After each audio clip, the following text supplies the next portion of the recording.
নির্বাচন কমিশনের নির্দেশ অনুসারে ৪ নভেম্বর মঙ্গলবার রাজ্যের প্রতিটি বিধানসভায় প্রতিটি বুথে দায়িত্বে থাকা বিএলআরও কর্মীরা বাড়ি বাড়ি গিয়ে ফর্ম দেবেন।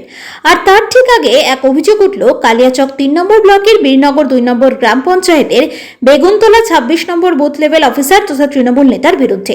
পদে থাকা সত্ত্বেও রাজনৈতিক ক্ষমতা অপব্যবহার করে বিরোধী দলের সদস্যদের পরিবারের একজনের ভোটার তালিকা থেকে নাম বাদ দেওয়ার অভিযোগ। মালদহের কালিয়াচক ৩ নম্বর ব্লকের এই ঘটনায় শোরগোল ছড়িয়েছে। অভিযুক্ত কেনারাম মণ্ডল তৃণমূল কংগ্রেসের নেতা ও ২৬ নম্বর বুথের বিএলও পদে নিযুক্ত। ইতিমধ্যেই তাকে পদ থেকে সরানোর দাবিতে কালিয়াচক ৩ নম্বরের বিডিও এবং মালদহের জেলা শাসকের কাছে লিখিত অভিযোগ দায়ের করেছেন স্থানীয় বাসিন্দা নরেন্দ্রনাথ মণ্ডল।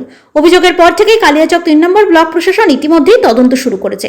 অভিযোগকারী নরেন্দ্রনাথ মণ্ডল বীরনগর ২ নম্বর গ্রাম পঞ্চায়েতের বেগুনটোলার বাসিন্দা। নরেন্দ্রনাথ মণ্ডলের দাবি, তিনি বিরোধী দল করায় রাজনৈতিক আক্রোশেই তার পরিবারের সদস্যদের নাম ভোটার তালিকা থেকে বাদ দেওয়ার চেষ্টা চলছে। তার লিখিত অভিযোগ অনুযায়ী সম্প্রতি তিনি কেনারাম মণ্ডলের কাছে ভোটার তালিকার বিষয়ে জানতে চান। সেই সময় কেনারাম মণ্ডল তাকে রগরগে ভঙ্গিতে বলেন, এবার তোমার বৌমার ভোটার তালিকা থেকে নাম বাদ পড়ে যাবে। কেন নাম বাদ দেওয়া হবে জানতে চাইলে তিনি কোনো সদুত্তর না দিয়ে চলে যান বলে অভিযোগ। অভিযোগকারী নরেন্দ্রনাথ মণ্ডল আরও আশঙ্কা প্রকাশ করে বলেন, কেনারাম তার রাজনৈতিক পদের অপব্যবহার করে শুধু তার পরিবারই নয়, ব্লক এলাকার অন্যান্য বিরোধী দলের সদস্যদের নাম ও আসন্ন এসআইআর প্রক্রিয়া থেকে বাদ দেওয়ার চেষ্টা করতে পারেন।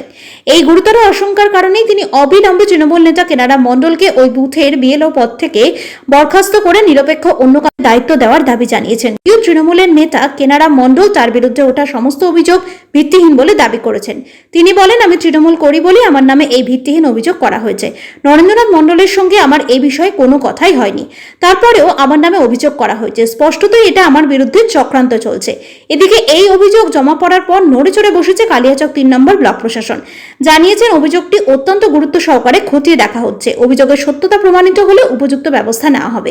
আর এই ঘটনাকে কেন্দ্র করে শুরু হয়েছে রাজনৈতিক চাপানউতর। দক্ষিণ মালদার বিজেপি সহ সভাপতি তারক ঘোষ জানান, তৃণমূল কংগ্রেস নেতারা যারা বিএলও হয়েছে তারা যদি ভোটারদেরকে বিভ্রান্ত করে, এদের বিএলও তালিকা থেকে বাদ দিতে হবে।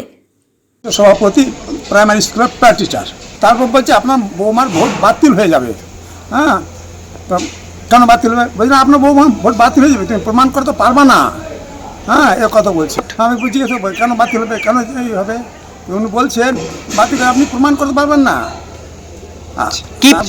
বয়সটা। হ্যাঁ, ভোট আপনি যার ভোট এটা আপনার। হ্যাঁ, আছে দিচ্ছে, বউবার ভোট দিচ্ছে। কি বলছে তাইতে আমাকে ভোট বাতিল, আপনার বৌমার ভোট বাতিল হয়ে যাবে, আপনার বৌমার ভোট বাতিল হয়ে যাবে। হ্যাঁ, আপনি প্রমাণ করতে পারবেন না, এরকম বলতে লাগলো। আমি গ্রামের একটা সাধারণ মানুষ। হ্যাঁ, এই হচ্ছে ঘটনা। কেনারাম মণ্ডল সভাপতি, হ্যাঁ বিএলও তাপসী মণ্ডল, কালীচক ৩। আমি সিপিএম সংযুক্ত আর কি। আমি সিপিএম করি ওই জন্য আর কি। বাড়ি অভিযোগ বিডিও, এসডিও, ডিএম, ওর বিএলও বাতিল হোক। এই তো যে আমাদের বাড়ির সামনে এসেছিল পাড়ার লোকরা, এসে এরকম এরকম বললো। বলার পরে বলছে আমাকে যা যা জিজ্ঞেস করছে আমি বলেছি তোমার কাকে ভোট দাও, তুমি কাকে পছন্দ করো। তো আমি যেরকম লেগেছে আমি সেরকম বলেছি। আমি কি জানতাম যে মমতাকে ভোট দিতে বললে যে আমার নামটা কাটাবে নাকি ভালো মন্দ, আমি জানতাম না। আমি ওরকম করে বলেছি, ওরা চলে গেছে। তারপর থেকে এই কদিন হচ্ছে শুনছি নাকি আমার ভোটার লিস্টের নাম কেটে দিয়েছে। ওইটা তো আমি নাম জানি না। তৃণমূল লোক কারা ছিল ওগুলো নাম জানি না, তো কাদের লোকগুলোর নাম জানি না। তৃণমূল লোকরা এসেছিল, বলছিল এরকম এরকম জিজ্ঞেস করলো আমাকে যে তুমি কাকে পছন্দ করো, তুমি কাকে ভোট দাও, হ্যান ত্যান। তো আমার শ্বশুর তো তৃণমূল, আমার শ্বশুর তো সিপিএম করছিল। তো আমি কি বলবো, আমার শ্বশুর যে পার্টিতে আছে সেই পার্টির নাম বলবো আমি। হ্যাঁ, ওরকম বলেছে। তাহলে আমি সেটা আমার পছন্দ মতন আমি দিই। তবে তো জানে সবাই যে আমি আমার শ্বশুরের দিকে আছি, তো শ্বশুরে খাই। তো আমি শ্বশুর যে সিপিএম পার্টি করে, তো সেও তো স্বাভাবিক আমি সিপিএম পার্টিকে ভোট দেবো। তৃণমূল কংগ্রেসের লোকরা এসেছিল, অত কি করছে। তারপরে আর কি বলবে, তখন জিজ্ঞেস টিজ্ঞেস করে চলে গেল আমাকে। তো আমি তো জানতাম না যে আমার নামটা আবার ফোন নাম্বারও নিয়েছিল। তো আমি বললাম যে কিসের জন্য, এরকম তো মানুষ আসেই পাড়া পাড়া সার্ভিসিং করতে। তো আমি অত কিছু বলিনি। তো এখন আমার শ্বশুর শুনছি যে এবার আমার নাকি ভোটার লিস্টের নাম কাটিয়ে দিয়েছে। অভিযোগ আমার শ্বশুর নাকি করে এসছে মালদা থেকে। যে বললাম যে তো কটা 15 বছর থেকে, মানে 15টা তো ভোট আমার হয়েই গেছে। প্রত্যেক বছরে ভোট দিয়ে এখানে যে শ্বশুর বাড়ি, এটাই বাপের বাড়ি কলকাতা, বিয়ে এখানে ভোট হয়েছে। আমার শ্বশুর বলছে এখন বাপের বাড়ি থেকে সব কিছু কাগজপত্র নিয়ে কেটে দেবো না বলে দিয়েছে নাকি। ওইটা আমি সঠিক, আমি এগুলো নিয়ে আমার শ্বশুর বাড়ি দৌড়াদৌড়ি করছে কাগজপত্র নিয়ে, কি করেছে না করেছে। এটা পুরোটা ভিত্তিহীন কথা। আমাদের ট্রেনিং হয়েছে 1 তারিখে, আমরা আবার ট্রেনিং করব 3 তারিখে। 3 তারিখে ট্রেনিং করার পর আমরা 4 তারিখ থেকে প্রতিটা বাড়ি বাড়ি যাব, এসআইয়ের এমোরেশন ফর্ম যেটা আছে ফর্মটা দেব, তারপরে ওরা আমাকে জমা দিবে, আমরা আবার ব্লকে জমা দিব। আমরা কারোর নাম কাটতেও পারি না, কারোর নাম ঢোকাতেও পারি না। এটা ইলেকশনের কাজ, সিও দপ্তরের কাজ, ওদের গাইডলাইন হিসাবে কাজ হবে। না এখানে কোনো দলের ব্যাপার নেই। আমি তৃণমূলকে সমর্থন করি, আমি তৃণমূলের একজন কর্মী হিসাবে ধরেন, আমার কোনো পদ নেই তৃণমূলের। আমি একজন তৃণমূলের কর্মী।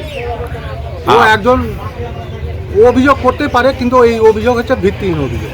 আমি বিএলও, আমি 26 নম্বর বুথের বিএলও, 54 নম্বর বিধানসভা।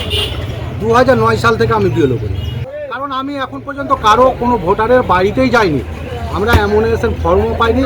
আমাদের ট্রেনিং হয়েছে 1 তারিখে, আবার সামনে 3 তারিখে ট্রেনিং আছে।